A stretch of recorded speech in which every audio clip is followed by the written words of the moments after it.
So, what exactly is dhyan? The word ध्यान itself is self-explanatory. इस शब्द पर ध्यान दीजिए, ध्यान पर उसका भावार्थ एकदम समझ में आ जाता है।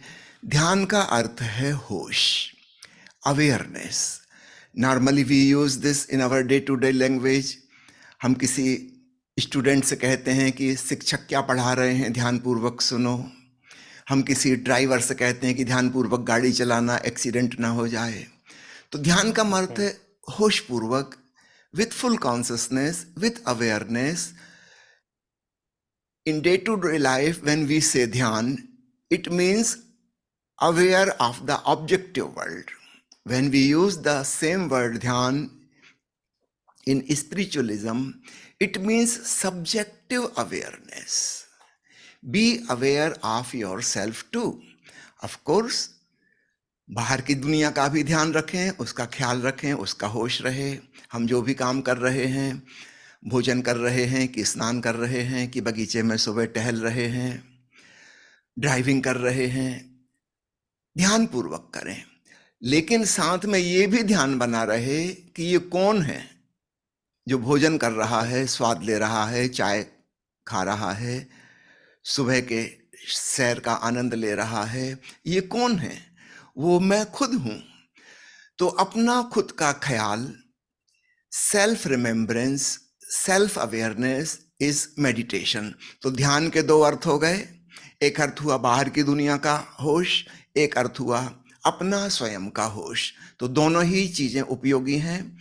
हमको बाहर की दुनिया में भी जीना है और अपना होश रखते हुए जीना है। यहाँ से स्पिरिचुअलिज्म की, अध्यात्म की शुरुआत होती है। So meditation is different than concentration. In concentration Okay. we are focusing our consciousness totally on one object which is outside us. In meditation, we have a double-arrowed consciousness, objective as well as subjective awareness. बाहर की दुनिया का भी ख्याल है और अपना भी ख्याल है। इसका नाम ध्यान है। Swamiji, I just want to be a little bit clear on what you said, subjective awareness and objective awareness. What's the difference in between these two? What is subjective? Object is outside us. दुनिया में हम Okay. कुछ देख रहे हैं, सुन रहे हैं, सूंघ रहे हैं, पढ़ रहे हैं, वो बाहर के ऑब्जेक्ट्स हैं। मैं आपसे चर्चा कर रहा हूं, आप मुझसे बाहर हैं, आप मेरे लिए ऑब्जेक्ट हैं। लेकिन मैं अपन आंख बंद करके मैं भीतर महसूस करूं कि मैं कौन हूं, मैं सब्जेक्ट हूं। आई am the subject for my self. For you it is just opposite. मैं आपके लिए एक दृश्य हूं, आप दृष्टा हैं, लेकिन आप स्वयं के लिए दृश्य नहीं है।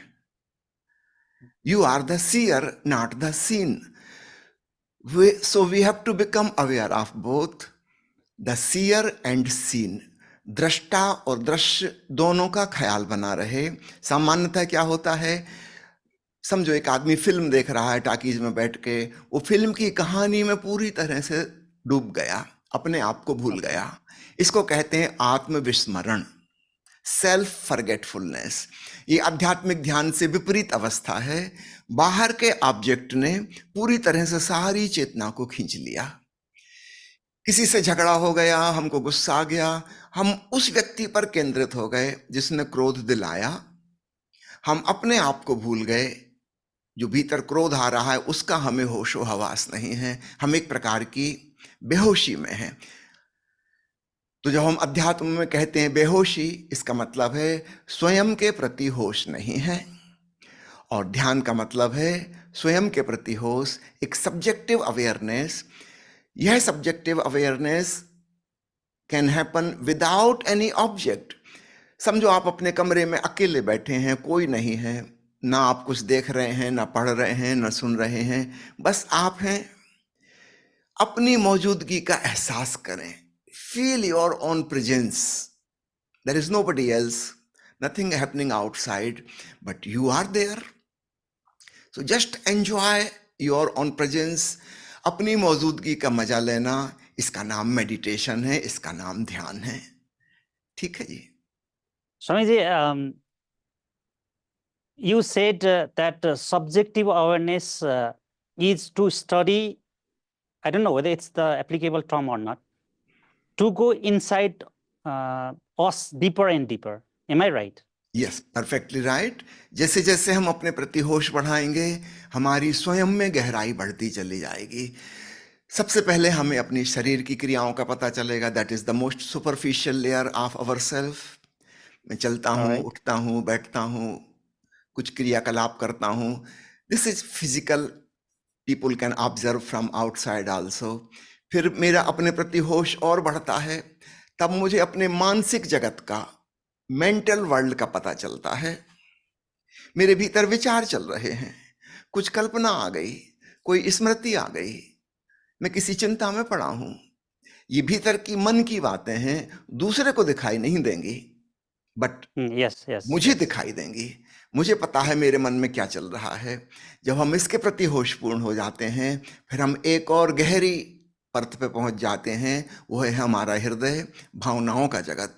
वहां कभी खुशी है, कभी उदासी है, कभी हम प्रफुल्लित हैं, कभी हम दुखी हैं, कभी हम नाराज हैं, कभी हम करुणा भाव से भर गए।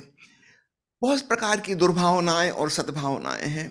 कभी घृणा आ गई, हिंसा की भावना आ गई, और कभी दया और क्षमा की भावना आ गई। ये भावनाएं हैं, विचारों से ज्यादा गहरी। तो जैसे जैसे हम अपने भीतर जाएंगे, सबसे पहले अपने शरीर की क्रियाओं का पता चलेगा, उसके बाद सेकंड लेयर अपने मानसिक जगत का पता चलेगा, और तीसरी परत अपने हृदय की भावनाओं का पता चलेगा। Emotions coming and going. याद रखिएगा, कोई भी इमोशन टिकती नहीं है।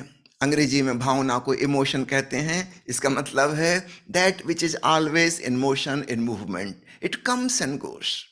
प्रेम का झोंका आता है, थोड़ी देर को रहता है, चला जाता है। गुस्सा आती है, थोड़ी देर में चली जाती है। ठीक इसी प्रकार विचार भी आते हैं, जाते हैं, कोई भी टिकता नहीं, थोड़ी देर के मेहमान हैं। लेकिन अब हम और भीतर पहुंच गए, जहां हमको पता चलता है कि हमारी चेतना है, कॉन्शसनेस, वो आती जाती नहीं है, वो वहां सदा सदा मौजूद है। तो ऐसा समझें, हमारी चेतना, consciousness is like sky, and thoughts and emotions are like clouds. So clouds come and go, but the sky remains all the time. The sky is eternal. तो जैसे जैसे हम सचेत होते जाते हैं अपनी शारीरिक क्रियाओं के, मानसिक क्रियाओं के, भावनात्मक क्रियाओं के, हमें एक चौथे तत्व का एहसास होता है। उपनिषद के ऋषि उसको कहते हैं तुरिया। तुरिया का मतलब होता है दी फोर्थ, चौथा। वह चौथा हमारी आत्मा है, चैतन्य है। वो सदा सदा है। शरीर कभी क्रिया करता है, कभी विश्राम करता है, हमेशा क्रिया में नहीं रहता। मन भी कभी विचार करता है, कभी नहीं करता है, कभी कभी निर्विचार अवस्था भी हो जाती है। हृदय में भावनाएं भी आती हैं, जाती हैं, कभी कभी कोई भी भावना नहीं होती। लेकिन हम इन सबको जानने वाले, हम सदा सदा होते हैं। Who is that real self? तो वो आत्मा, वो चेतना मेरा वास्तविक स्वरूप है। बाकी की सब चीजें आती हैं, जाती हैं, वो मेरा होना नहीं है। जब मुझे क्रोध नहीं आया था तब भी मैं था, क्रोध के दौरान भी मैं था, फिर क्रोध चला गया, मैं तो अभी भी हूं। इसका मतलब मैं क्रोध नहीं हूं। एक अच्छा विचार आया, थोड़ी देर टिका, चला गया। एक बुरा विचार आया, वो भी थोड़ी देर रहा, चला गया। शरीर के तल पर स्वास्थ्य आया, बीमारी आ गई, फिर स्वास्थ्य आ गया। ना मैं स्वास्थ्य हूं, ना मैं बीमारी हूं, मैं कोई और हूं जिसने स्वास्थ्य को भी जाना, जिसने बीमारी को भी जाना। कभी मैं छोटा बच्चा था, फिर मैं किशोर अवस्था में आ गया, टीनेजर हो गया, फिर मैं युवा हो गया, फिर मैं एडल्ट हो गया, फिर मैं प्रौढ़ होने लगा, अब मैं बूढ़ा हो गया। वास्तव में मैं कौन हूं? मैं बच्चा हूं कि बूढ़ा हूं कि जवान हूं? मैं इनमें से कोई भी Alright. नहीं। ये चीजें आई गई शरीर पर। मैं एक चौथा तत्व हूं जिसने बचपन को जाना, युवावस्था को जाना, अब वृद्धावस्था को जान रहा है। वह जानने वाला तत्व हमारा चैतन्य है, कॉन्शसनेस है। तो उसको जानना ध्यान है। तो जो हम कहते हैं सब्जेक्टिव अवेयरनेस, तो हम शुरुआत करते हैं शरीर से, फिर जाते हैं मन पर, फिर जाते हैं भावना पर, और अंत में हम पहुंच जाते हैं चेतना पर, आत्मा पर। वो हमारा सच्चा स्वरूप है। ठीक So है? there are four dimensions. Can we call it dimensions or layers? Like first start from physics, sorry, physical, या physical, mental, Thereafter, emotional and spiritual, emotional and 4 spiritual. dimensions. Yes. 4 dimensions. Yes. All right. So once we step into the fourth one, now that is meditation or dhyan. Yes. I think that's what I have understood. Very clear. To know yourself, your authentic real self, is the Okay. target of meditation. So the process starts from the physical, then it goes deeper into mental, then further deeper into emotional, and finally it reaches to the very target, the consciousness, the fourth. Chetana. Yes, Chetana. Swamiji, we can see many people meditating or sitting themselves or pushing themselves in dhyan with different postures, different techniques, different ways.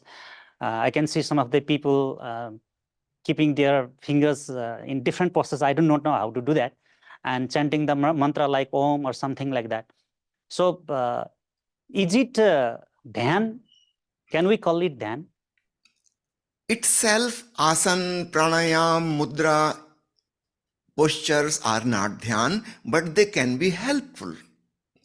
Asan belongs to the physical body.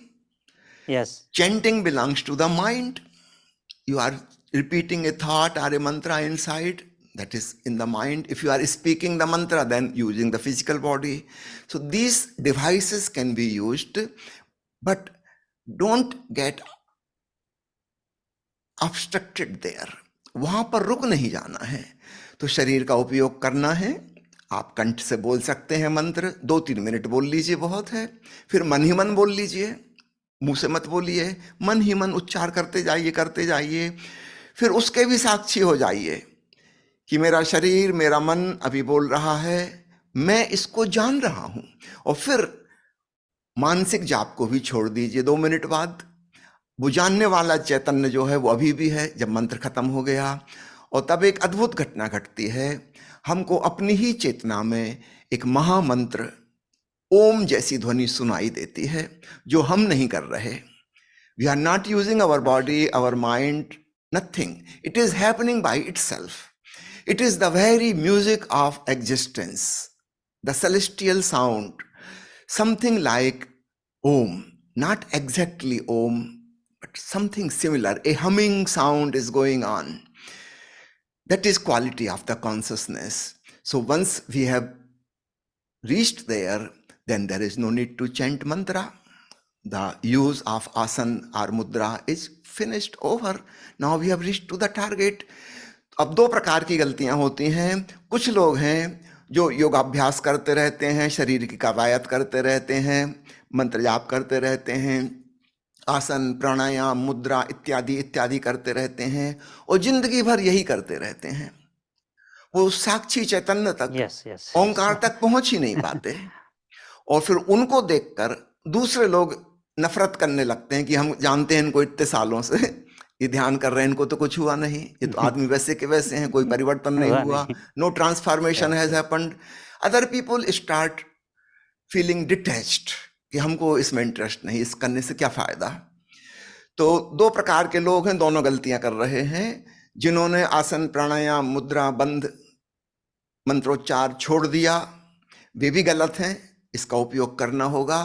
और जो केवल इसी में अटक गए, वो भी भटक गए। ये कोई लक्ष्य नहीं है, वो अटक गए और भटक गए। तो हमको यूज भी करना है और छोड़ भी देना है।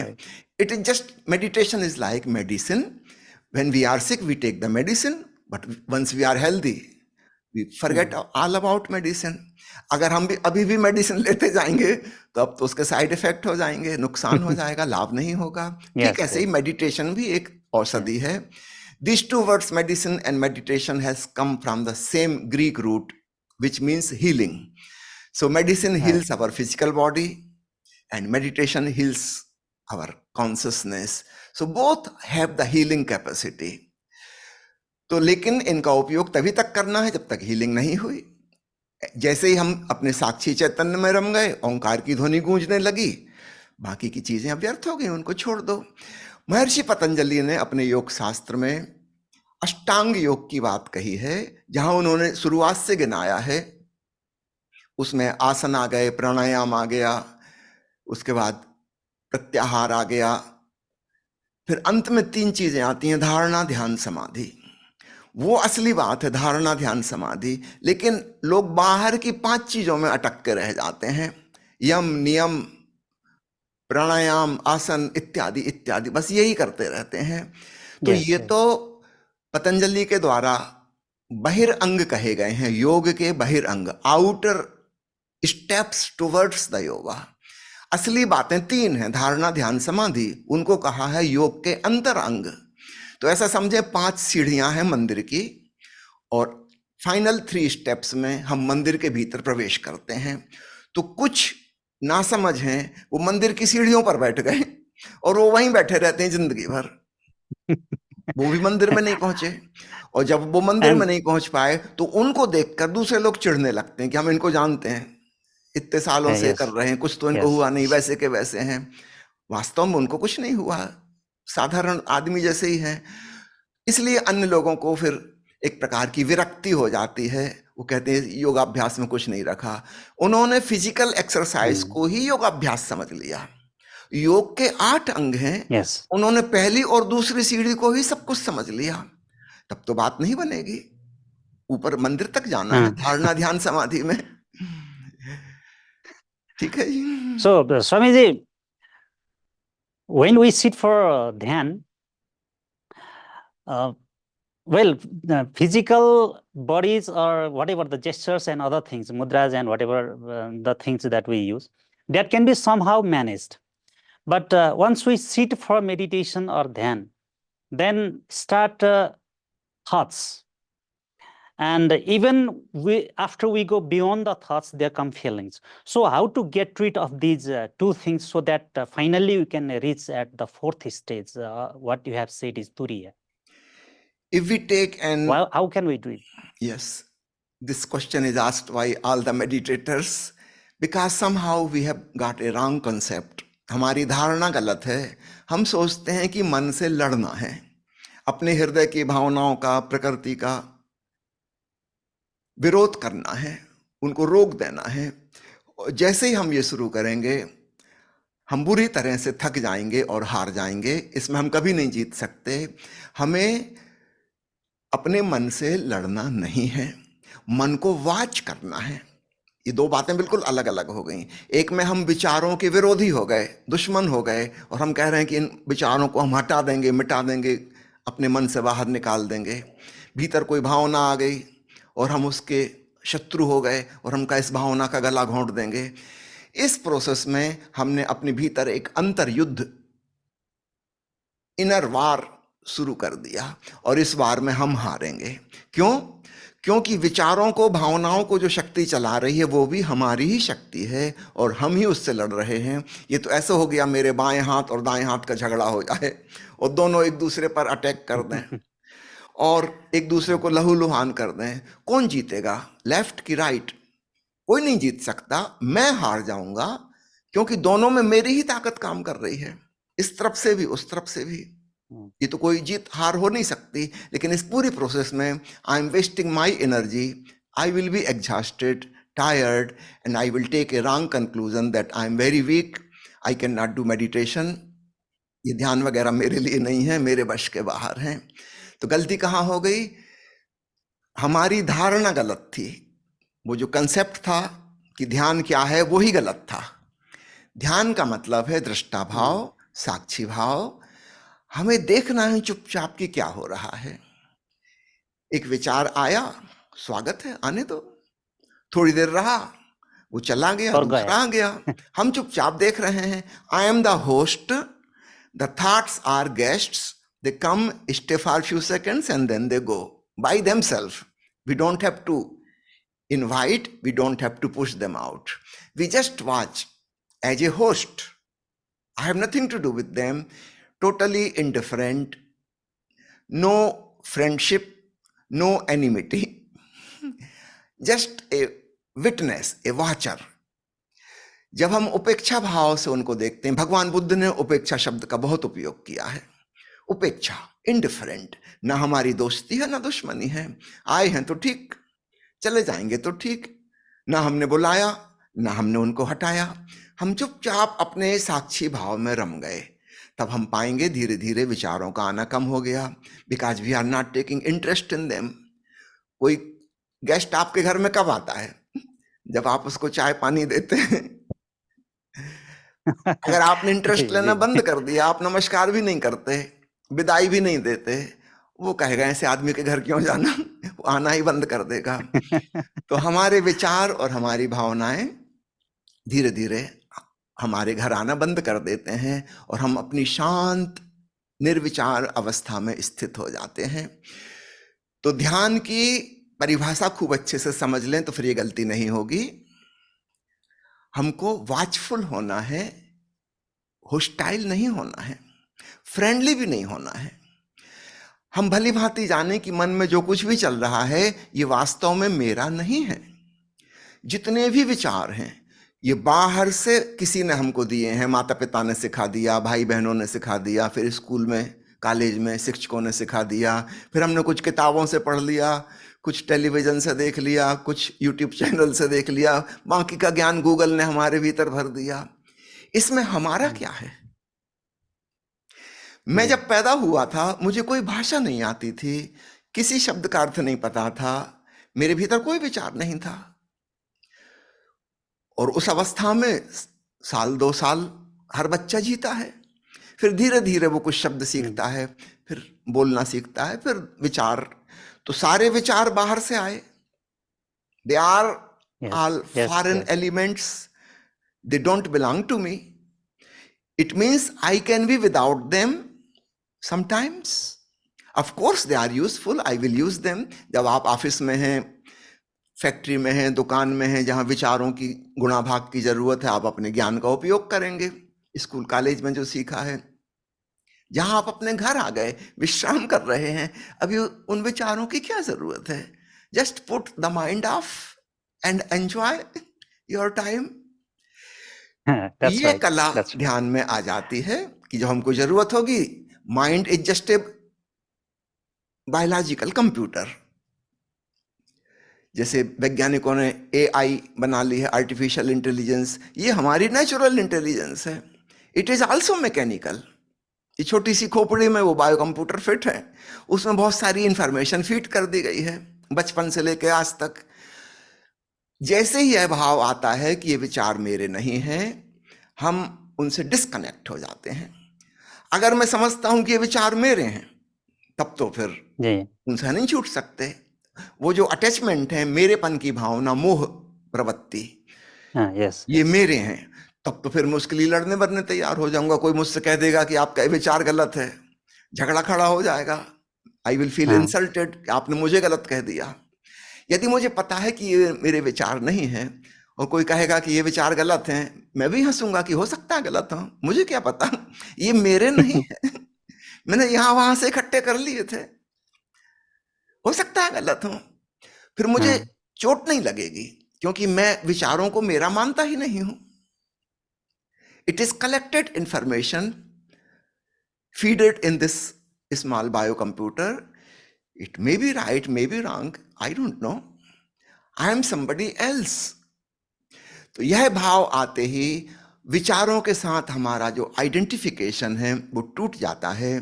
हम अपने आप को पृथक महसूस करते हैं और तब विचार अपने आप नहीं चल सकते, वो हमारा अटैचमेंट ही उनको चलाता था। इसको ऐसे समझ लीजिए, आपने बिजली का एक प्लग किसी चीज का लगाया, बटन ऑन की, तो बिजली प्रवाहित होने लगी उसको उपकरण में, उस इक्विपमेंट में, वो इक्विपमेंट काम करने लगा। समझो पंखा हमने लगा दिया प्लग, पंखा चलने लगा। यदि हम प्लग निकाल लेंगे, क्या पंखा चल सकता है? थोड़ी देर पुरानी मोमेंटम से घूमता रहेगा, लेकिन कुछ देर बाद बंद हो जाएगा क्योंकि उसको एनर्जी मिलनी तो बंद हो गई। तो our identification with the mind is the plug. From there our conscious energy flows in the mind and thoughts start moving.